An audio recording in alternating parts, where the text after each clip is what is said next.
find the soldiers breaking through to drag us all away. And just before the sunrise, I heard something at the wall. The gates began to rattle, and a voice began to call. Well, I hurried to the window and looked down into the streets, expecting swords and torches and the sound of soldiers' feet. But there was no one there but Mary, so I went down to let her in. John stood there beside me as she told us where she'd been. She said they moved him in the night and none of us knows where. The stone's been rolled away and now his body isn't there. So we both ran toward the garden and John ran on ahead. We found the stone, an empty tomb, just the way that Mary said.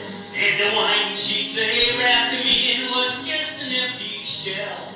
How were they taking him was more than I could tell. Something strange had happened there, just what I did not know.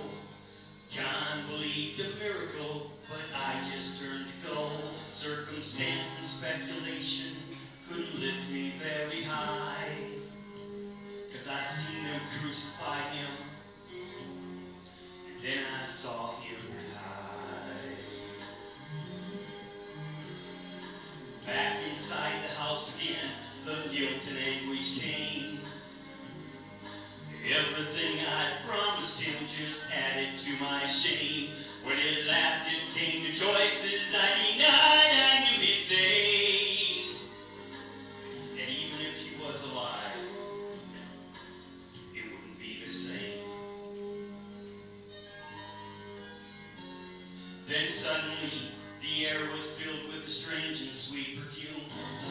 Light that came from everywhere drove shadows from the room. And Jesus stood before me with his arms held open wide. And I fell down on my knees and I just clung to him and cried. But then he raised me to my feet, and as I looked into his eyes, the sun was shining out from him like sunlight from the skies.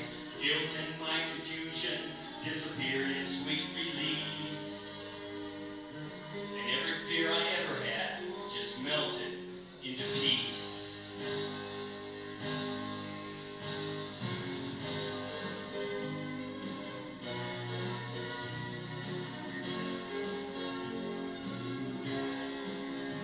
He's